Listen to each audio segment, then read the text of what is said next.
Okay, we're on the way over to the Pound Cake Megalith, named by my friend and an engineer, Eriko.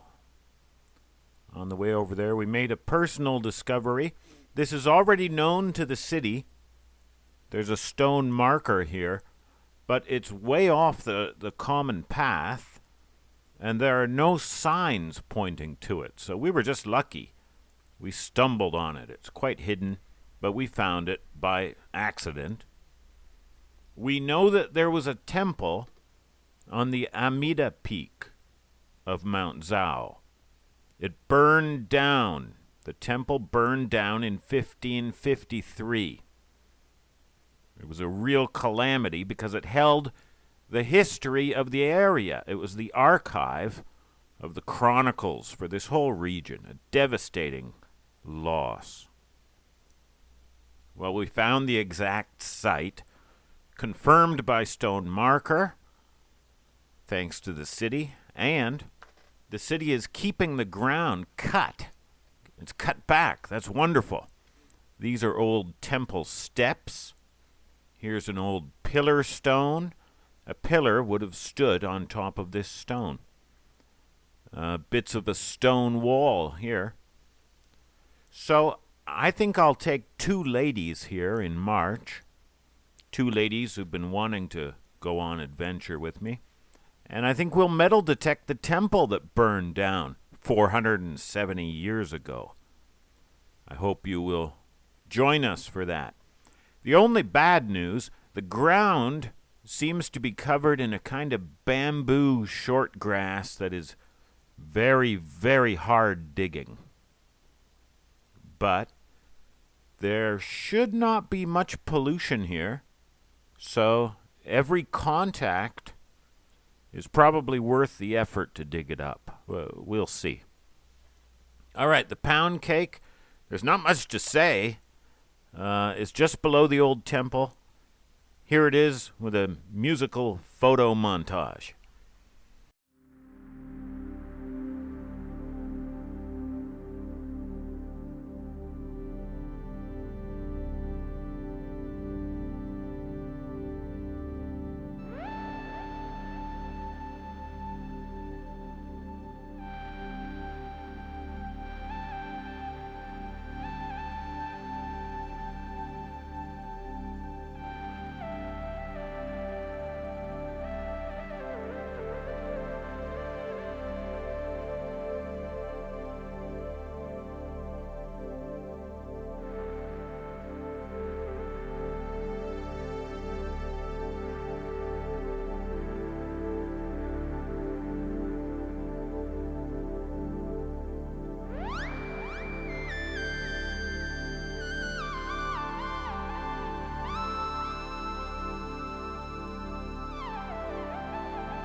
Could this stone be the Hikari Iwa, the shining stone, said to have been on the mountain's south side. This is on the south side here. It was said to shine in the moonlight. Well, observed from the town below, no, this stone isn't visible from below. So that is a strike against its being the shining stone. However, it's perfectly visible from above, from the temple. Maybe it was the monks watching it shine in the moonlight. Why not? The stone is still very white, and it's on the south side. It points south, so it has those points in favor of a claim to being the shining stone. It's inconclusive. Maybe I can get a friend to come up here with me one moonlit night and we can test it. This stone does expand the megalith area, which until now was what we knew only on the Zhao Peak. It also reminds us of the importance and value of different perspectives.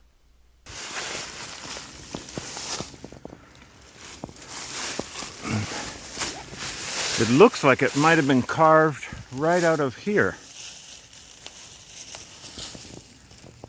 Out of here.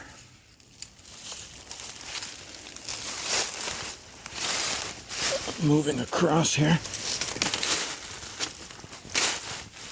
Just look at those straight edges.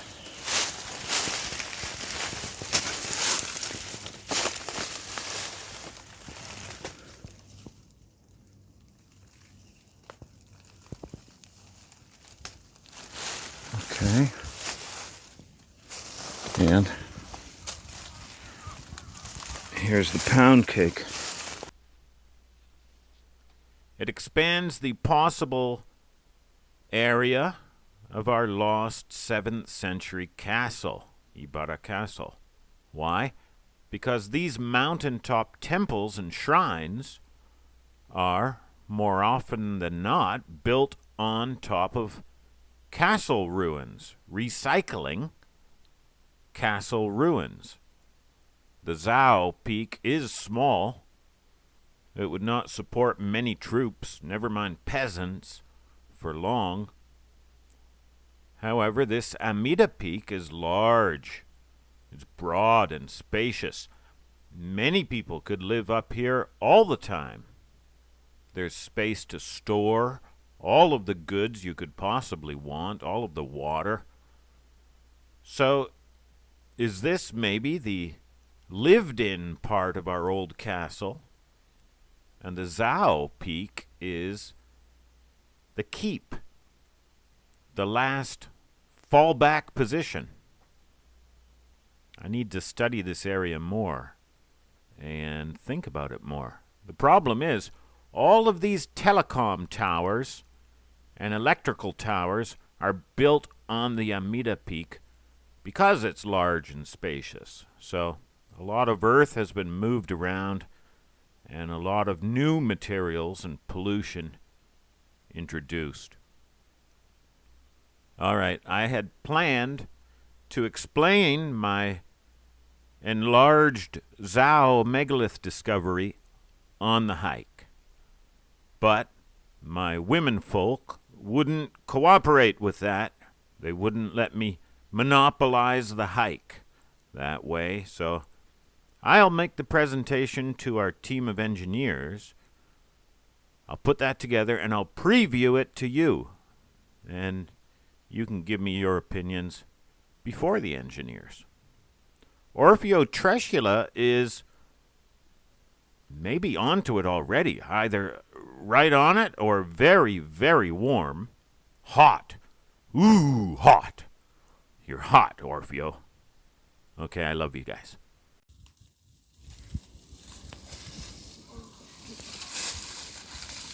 You're taking the rope up. Oi. What about me? Was this your plan all along?